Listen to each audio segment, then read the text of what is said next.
So welcome everyone. We're waiting for a few more folks and then we'll get started shortly.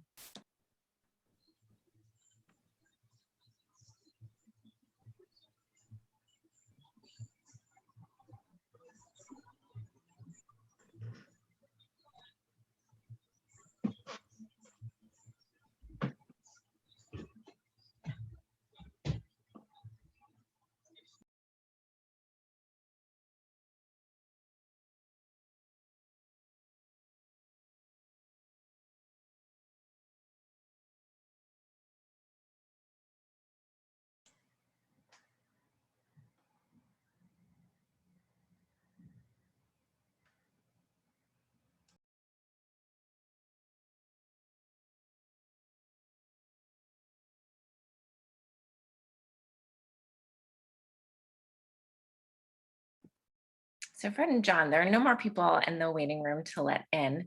Would you like to get started with the housekeeping items in the hopes that more folks will join shortly? Fred, what do you think? Sure. Yeah, we'll get started, and with the hope that a few more people join us before we jump into the substance. So I'm up, right? All right. So on behalf of the Addison County Regional Planning Commission and the Addison County Economic Development Corporation, welcome to the first of several public engagement sessions for the development of a comprehensive economic development strategy, or a CEDS, for Addison County, and also for a broader region that includes Chittenden, Addison, and Rutland counties, and part of central Vermont. Thank you for joining us today to be a part of envisioning the post-pandemic economy for Addison County. As I mentioned, this is the first of several public engagement sessions for our CEDS process. Tonight, we're going to focus on developing a SOAR, strengths, opportunities, aspirations, and results analysis based on specific topics. The next opportunity for input will be in September, which will be sector-based. So it'll be a similar setup, but the breakout rooms will be based on sector. And we'll publish an announcement and registration for that workshop in August, for a September workshop. We're also going to be reaching out to various stakeholder groups and specific populations for more direct input from those populations. You can refer to our CEDS website that you'll see at the end of John's presentation for information on all of our outreach and any documentation produced for the CEDS to date. So I want to thank all of our facilitators and note takers for helping out tonight, and thank Sarah Audette for her fabulous technical facilitation. And a special thanks to John Van Hosen from Addison County Regional Planning Commission for all the work that he has done behind the scenes to prepare tonight's workshop. Most of all, I want to thank all of you for joining us. Before we go to John for an overview, I'd like to introduce Sarah Audette, who is providing technical support for our workshop tonight. Take it away, Sarah. Thank you, Fred. Good evening, everyone. I have a few housekeeping items before we dive in. First, if you run into audio issues, please use the call-in information provided in your confirmation email when you've registered. I will post that information to the chat in a moment. As with most virtual meetings you've attended, please keep yourself muted. If you have a question during the presentation, you're welcome to click the raise hand button and I can call on you, or you can post your question to the chat and I will ask on your behalf. If you experience any technical difficulties, you're welcome to send me a direct message in the chat, and I'm happy to help you to the best of my ability. One final note, tonight's meeting is being recorded. The recording, audio transcript, and slides will be available at the West Central Vermont CEDS website. The breakout rooms will also be recorded for staff use and are available upon request. And now I'll hand it over to John. Great, thanks, Sarah. Welcome, everyone. As I look out my window at this gorgeous evening, there's a true commitment in coming together on an evening like this in a Zoom meeting. I want to get my screen shared with you quickly here, and we'll start running through a presentation. And Sarah, if you could just confirm that you are seeing the presenter view, viewer view versus presenter view. Do I need to swap displays? We're not actually seeing your screen. No, you're not. All right. Let's try this again.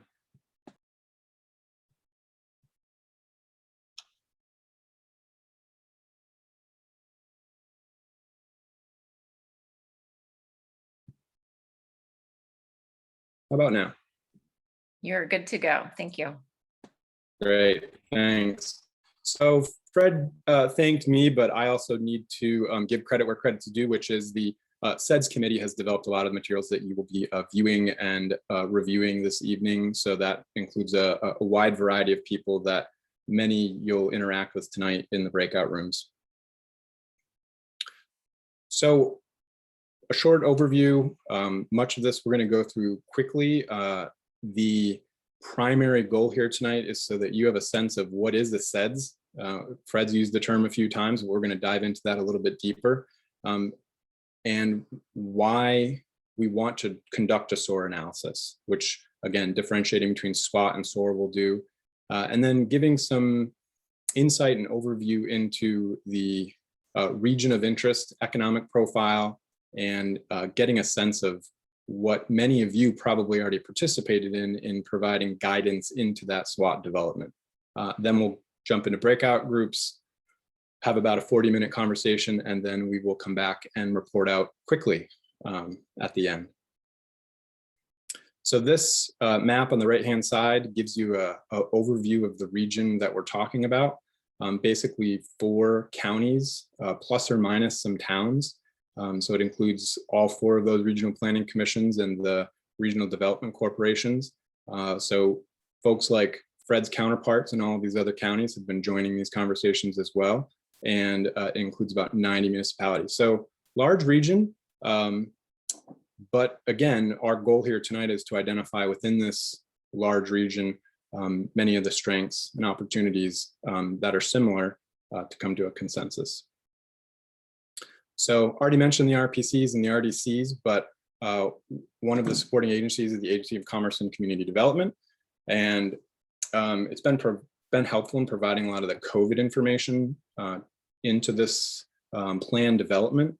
And much of that data is still being wrangled and massaged, and will eventually come into a more palatable format that we will share with you directly, but also in the ultimate CEDS, that we create. So what does this mean? And I'm going to explain it, and we will probably have this conversation a little bit in some of the breakout rooms if you have questions. But as I mentioned, really this is about a strategy for regional consensus on what matters to us, how we might achieve many of the same goals and objectives that we have, and then ultimately develop a way to assess that. So why are we creating this? You know, it's part of this USA Development Administration requirement. So you've all received this economic profile and summary that was created by the committee. You, again, may have been involved in the SWOT analysis. And one of the pieces of this is creating this SOAR analysis. The National Association of Counties is focused on this idea of economic resilience, which you will hear that term over and over again, both tonight, but in any of the future meetings that, that you interact with us. And so, you know, that's really an underlying theme that should inform many of the conversations that we have this evening. Resilience can be defined a number of ways. I think this last year and a half has given us some, you know, real-time insight into what the ability to recover from a shock looks like, or withstand a shock and avoid it altogether. So again, COVID, you know, really acts as a nice guiding light in many of these conversations. So again, I've mentioned this in a few different contexts, but really as a region, hopefully we can come together and identify shared goals, challenges, and strengths. And the strengths and weaknesses that were identified in the SWOT, you will see repurposed this evening in the SOAR worksheets that we'll share with you in the breakout rooms. And so, some of the topics that, have already been discussed are listed here. And the EDA has funded many projects in the past that have addressed some of these topics that are listed here. So I just want to give you a summary of a few of those projects. Center on Rural Innovation in Heartland, Vermont. So seed funding for a think tank or an action tank, building a network of entrepreneurship centers. Many of you probably know the Center on Rural Innovation. The Southern Windsor, Vermont Incubator in Springfield. So again, this provides or will provide residential programming to startup teams recruited to Springfield. The Yellow Barn Accelerator in Hardwick, Vermont, to restore the historic Yellow Barn for local ag and forestry industries. So, through this process of developing a CEDS and identifying, the SOAR or conducting the SOAR analysis might then allow us to identify and get funding for some of these, for projects similar to this. From the regional planning point of view, so all of the partners involved are involved in developing regional plans. So these conversations will eventually make their way into many of those. And the funding opportunities, many of you have already heard about, the ARPA funding, and numbers have been slowly filtering out to folks. But again, without having conducted some sort of analysis to help prioritize where that money might go, especially looking long-term, it's exciting to be able to go through this process and help funnel that money directly where it needs. Planning and technical assistance. So if we're thinking about developing economic plans and studies to support and design, capacity building processes or activities for municipalities or the region, public works, economic assistance, these are all possible areas that the EDA might fund. The primary reason that this group has come together is that one doesn't exist for this region as a whole. So there is a CEDS in Chittenden, but the larger region does not have a CEDS. Here's the timeline. You are currently in bullet 2. So research and prep was conducted during the winter and spring of 2020 and 2021. Our hope is to, not our hope, we will have another workshop in the fall, and then our plan is to have a draft CEDS conducted during the winter. So that will then, we will solicit you for further feedback or input into that, a year from now, roughly, and then have a final CEDS produced during the summer of 2022. So, one of the things that we also are hoping you might provide input on is this idea of technical advisors. If you're here, you are acting as a technical advisor. But if in the breakout rooms or in conversations that you have after this evening, you're looking around and thinking X organization or that person should be in the room, please share that information with me, and I'll make sure that that gets funneled up to the overall CEDS committee. So, we really want to target as many underrepresented portions of the business and economic community as we can in this larger region. So I'm going to give you a brief overview of the larger region, and then we'll zoom down into Addison County a bit more. A lot of the strengths will likely look familiar, again, because we're looking at this regional perspective that hopefully we have some shared consensus on our strengths, and then areas for room for improvement. So if we think about housing affordability, that's likely something that's going to cut across all of these different regions. But the West Central Vermont region is just barely over 50% of the state population and makes up about 60% of the state's GDP. So fairly important in the context of the state. In general, higher education attainment and lower poverty rates than the US as a whole. Education, healthcare, Trade, transportation, and utilities are leading employment sectors. I think many of you already have a guttural or a sense of this distribution of what sectors are employing people.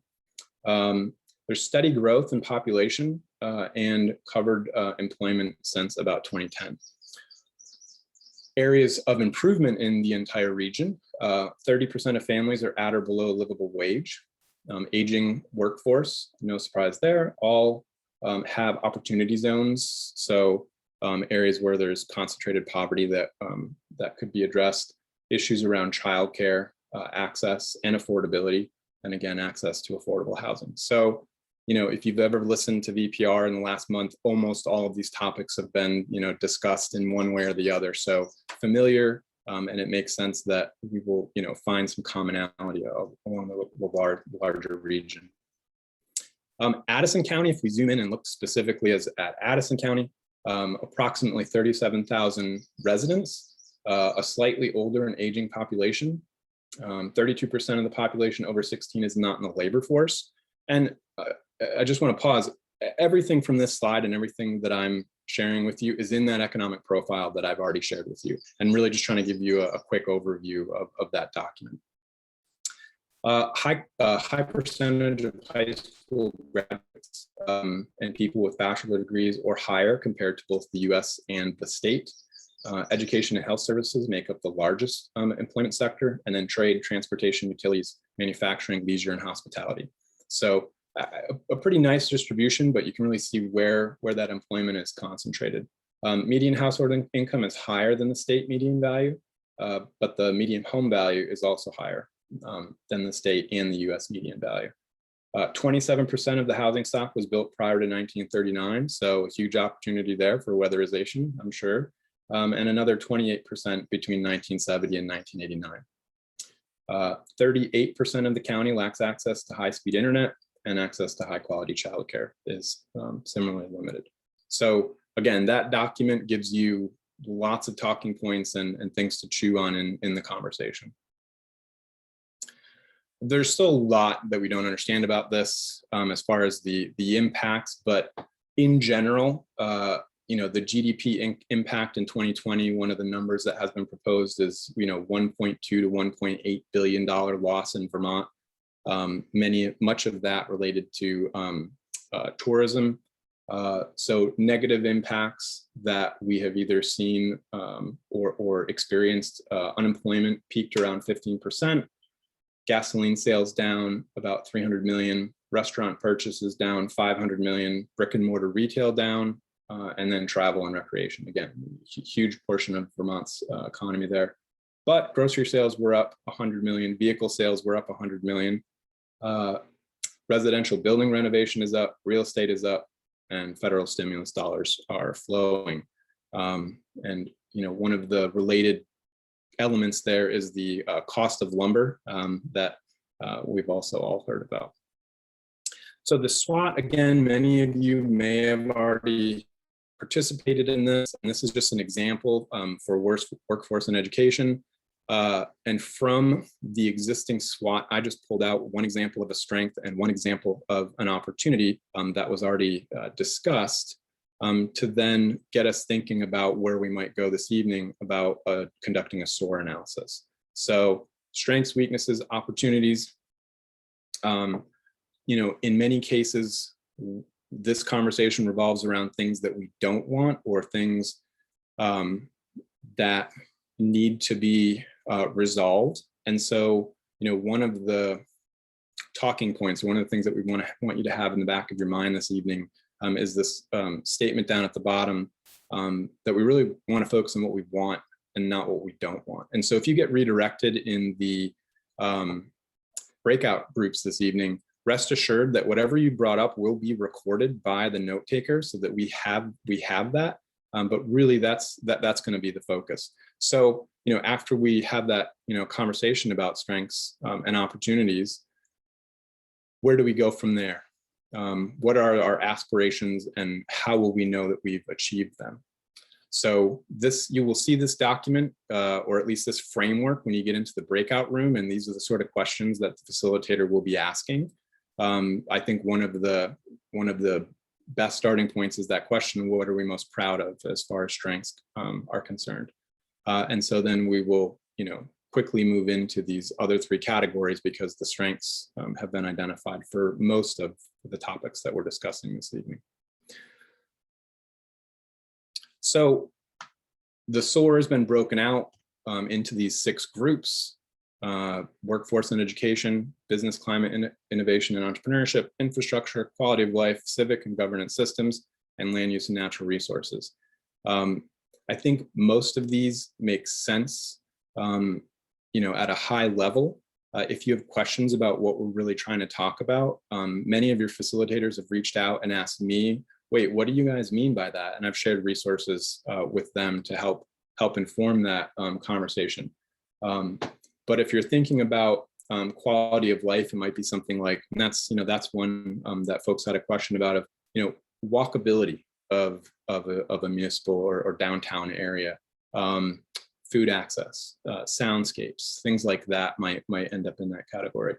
Civic systems. So basically, the underlying theme there from the Vermont League of Cities and Towns is, what are the systems in place and how effectively do they operate that allow people to connect, resolve issues? And so Front Porch Forum, is a nice example of something like that.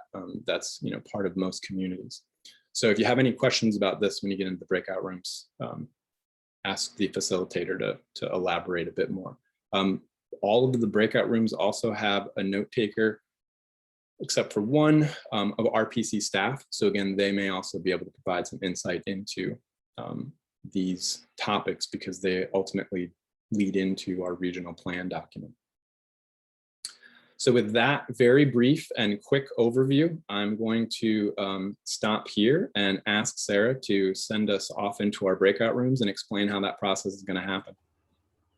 Sure, John. So before we transition into the breakouts, I wanted to check in with you about how to proceed. So we have 8 folks joining us this evening in 6 breakout groups. Would you like to keep everybody here, or do you still want to send everybody to breakout groups and we'll just kind of see where folks land? You mean you had 8 more people join the meeting after it started? Yeah. Yes. So we have the 12 facilitators and note takers, and then 8 participants. Gotcha. Okay. Apparently everybody's at Lake Dunmore tonight. Yeah. That registered. I would suggest that we compress down to 4 breakouts. Maybe combine quality of life with civic and governance systems, and land use and natural resources with infrastructure. It gives those groups more to cover, but so then we'll have 4 groups with hopefully 2 people going to each one. Yeah, Fred, so do you mean 4, 5, and 6?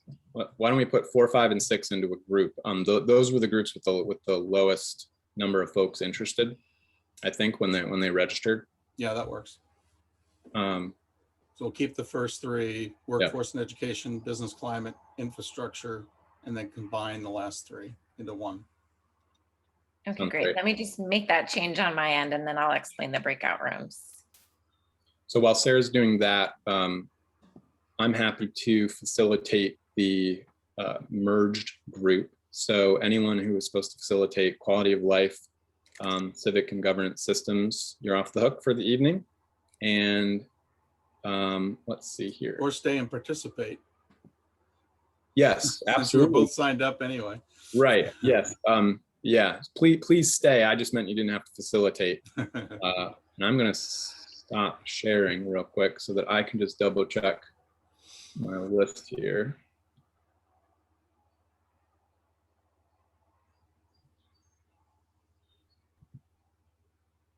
All right, so the revised breakout rooms are now set up on my end, so I'll explain how these will work from a tech perspective. So for all of you, in a moment, you'll get a prompt on your screen asking you to select which breakout room you'd like to join. If your Zoom isn't upgraded to 5.3 or higher, you won't have the option of choosing your breakout room. But what you can do is just post your chat, or excuse me, post your topic preference to the chat and I can manually move you where you'd like to go. All right, so let me activate those. So you should be seeing that prompt now. And again, if it's not letting you make a choice, just post your preference to the chat and I'll move you.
All right, so I'm seeing some lingering folks. Okay, Kathleen, I see you now.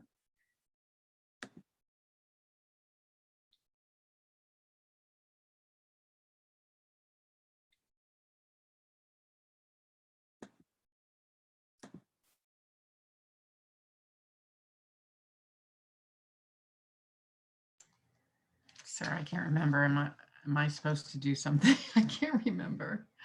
So were you signed up as a note taker? I'm a note taker for What group were you Workforce originally assigned to?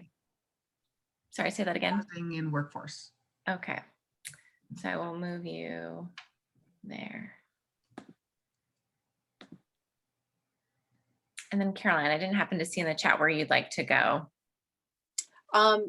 I had already gotten an email that I was being put where other people weren't, so I'll go wherever you need me. All right, I will do that. I'm Okay. going to send you to Business Climate Innovation and Entrepreneurship. Oh, that sounds good.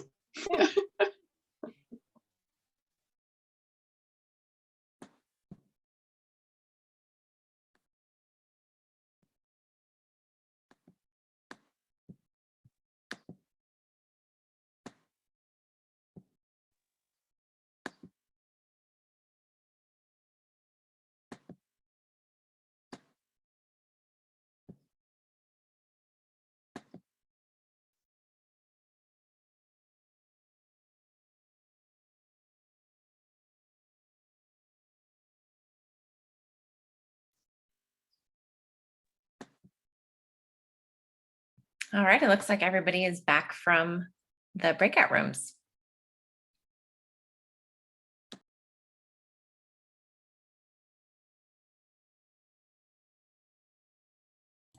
Yeah, Caroline was with us, but she had to leave at 7. All right, so can you all hear me again? I was muted for a second there. Great. So I'm gonna, but we have all of our note takers, I believe. So what I'm gonna ask us to do is to quickly go through the sort of main overarching themes or ideas that came out of our conversations, which I know you're frantically trying to combine. So I'm going to give you a little bit more time to do that and just share this last slide in our presentation, so that you have this information, and you will get it again in an email from me. But if you don't have it bookmarked already, this is the website that will continually accumulate more information. There'll be a dashboard there with all of the economic profiles. COVID related information will start showing up, meeting information. If for some reason you're interested in joining another meeting in one of the other regions, you can do that as well. And you can find out who you need to reach out to. So in your case, it would be me, but that's the main source of information for you other than reaching out to me. So I want to thank everybody for joining. And really all of this was to give folks a little bit more time to try to synthesize the ideas that we talked about. So I will stop sharing and see if anyone wants to volunteer to go first. Or we could just go in order of groups. Why don't we do that? That'll be faster. I think I'm first then. All right, Katie. Is that true? I do have a question before I start. I'm looking at the notes here. It says identify top 5 items for strengths, weaknesses, not 5 each. Is it? Yeah, I would just try to compress the main overarching ideas that came out of the conversations. Yep. And Okay. it doesn't have to be 5. And then they don't all have to fall into the different categories of, Nope. or do they? Strengths? Okay. All right. So with the first question of what makes us proud, the main takeaway from that was that, we have great quality of life here in our region, county. And even though we weren't quality of life group, we still talked about it. And we are lucky to have a lot of opportunities for career and tech education. We're a highly educated group and workforce. It's also a very collaborative, people felt it was a very collaborative community, and we look out for each other. And there was an interesting perspective from someone who had come from grown up in another area of the state, that Addison County really identifies with the county. They don't identify with their town, or they identify with Addison County, which I thought that was interesting. So in opportunities, a lot of opportunities for retaining new workers, opportunities for building new housing and housing that will house new workers, opportunities for expanded public transportation, specifically off hours, people working at night shifts and not typical jobs, opportunities to increase childcare, and opportunities to look at some changes in the use of public buildings due to demographic changes. For example, looking at our high schools, how else might we use those public buildings when they're not fully being used as educational buildings.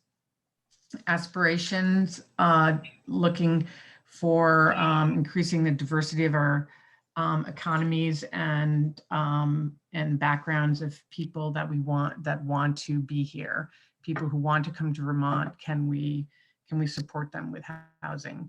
That's an aspiration that we agreed we want that to happen.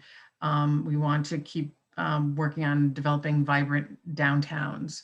A lot of communities are doing that, and try to move forward on that and make these downtowns accessible to all citizens, specifically be aware of universal design and have them accessible facilities. And also to the broadband, keep working on broadband so that it gets to all of our communities that don't have that capability right now. And for results, looking at a percentage of families a drop in the percentage of families that are looking for childcare. Another result or measure would be the increased diversity of jobs. So it's not just starter jobs, it's not just minimum wage jobs and service jobs. Results also assess results by looking at trends in locally owned businesses. Is that going down, or are we seeing more franchises coming in, like the dollar store? Also watching trends in home ownership and what's happening with second homes. Is that a trend that's rising? And also the length it takes to fill jobs in our communities. How do we measure that? Or that measurement is a result we would look at. Did I cover most everything? group. Okay. I Great. think I'm done. Thanks, Oh, and Katie. our category was education. No, excuse me, was housing and education, but obviously we touched a lot of other issues. I'm sorry, workforce. Workforce and education. And we did touch on childcare. And we also did quick, briefly talk about, our natural environment and our access to the recreation and how we felt that that was definitely a opportunity. It's something that we're proud of and something that can be further developed. Great, thanks, Katie. So Maddie, I think you are up next with group 2. Yeah, Think so you just say ditto, Maddie, right? yeah, Yeah, sorry. yeah, mine's You going guys to be covered much our quicker, areas. Katie, because you covered all the important stuff. I think the big goal for us in the business climate innovation and entrepreneurship group was to maintain the diverse economy that is present in the county and the region. And to do that, we need to support small businesses and their development. And the things that we really focused on in that conversation were kind of changing regulation to support small businesses, making sure that we have an available workforce and therefore ensuring that we have enough housing for that available workforce, and also supporting the tourism industry that is kind of an important backbone in the economy right now. So that is the short version. Fred or Robert, if you'd like to change anything or add anything. You got it. Great, thanks, Maddie. Those are the biggies. Great, Mike, I think you're up next. All right, so our themes overlap quite a bit with what Katie mentioned, particularly with the sense of the downtowns and the importance of that to our community. But from an infrastructure perspective, it was about we need to maintain those downtowns, increase their densities, and get traffic flowing through them in a way that's not going to disrupt the businesses of those downtowns. So that was aspirational and part of saving all the communities. We've done a very good job maintaining our infrastructure as is, and in some of our communities, we're probably better off than the state as on average. So that was seen as a strength. And we did a lot with the downtown, similar to Katie's discussions. But the other two specifics that we really mentioned in the infrastructure group was excitement about the arrival of Amtrak and the need to make sure that's fully developed and we have full access to the train stations from our downtowns, and the need to provide universal broadband for everybody. So I think a lot of the other stuff that we did is repetitive, but those were the things that were somewhat different. If anyone else has other things to add. Great, thanks, Mike. Andrew. Yeah, so we had 3 topics. So we were sort of skimming the surface on all of them and hastily adding things, and I think are all related to what you guys talked about previously.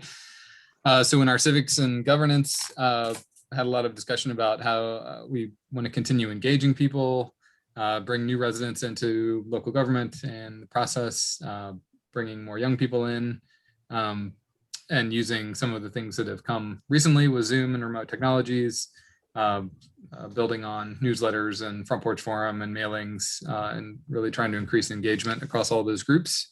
One of our sort of ways we would know we would get there is we're not relying on the same group of people for all meetings and activities, and are really branching out and getting new faces and names and perspectives, and getting more sort of intergenerational conversations between folks with more experience and some of our newer residents or younger people. So that's my quick sum up of that topic. Land use and natural resources. We have a whole host of them. We talked about sort of increasing opportunities and developing new ones and making folks aware of a lot of the great stuff that we already have, increasing some of the areas that are accessible to a broad array of people, whether that's through loop trails or more boardwalks and And then building on some of the strengths we have across areas. So some of the local food systems, even hyper local food systems, and then pairing that with some of our recreation. Some of the challenges might be working with zoning to sort of streamline things where we could do more either pop-ups or campsites or interactions with folks that are able to provide some of those things to folks that are visiting on a seasonal basis or, kind of limited times. And then, yeah, enhancing some of our existing rivers and mountains and things that we already have, and preparing for things like decline in ash trees and finding economic uses for those, and maybe appealing to visitors. And I think I skipped, quality of life was at the top. Again, related to infrastructure, creating safe places, especially around traffic and walkability. So trying to have things that result in less complaint calls to our municipal officials that they have to deal with, and having more gatherings and opportunities for people, so much so that they're overwhelmed with all the opportunities they can have to interact with their neighbors and go out and do things on a Friday evening or a Thursday evening. Maybe that's why there's not many people here. Maybe we're doing too well. And then working with restaurants and healthy food folks to do more farmers markets and pop-ups and access to CSAs, and reaching out to visitors and making sure that folks are aware of those, especially as folks mentioned, we have the train coming. How do we engage and sort of make Addison County known as a place that people want to come for these things? Okay, that's my quick summary of 3 topics. Awesome. Thanks, Andrew. So there's a ton of overlap, and that should be expected. And there will, I've only sat in the Rutland one. Sarah, you have as well. I heard a lot of overlap between the regions also.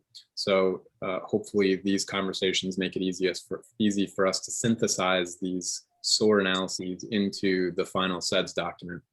And that is the next stage of this. So we will take this information, distill it down into a SOAR that we will then share with the committee, each of the regions, and then that will become part of that document. So you will hear from us again for a second workshop in the fall, and then another outreach or input opportunity roughly a year from now-ish. So thank you everyone for joining as a new member of the RPC. It's awesome to see this sort of engagement and hear everyone's commitment to the region. And with that, I will let us all go outside. It's still light out. It's still nice out. The birds are still singing. So let's go enjoy the quality of life that everyone's excited about. So thank you again.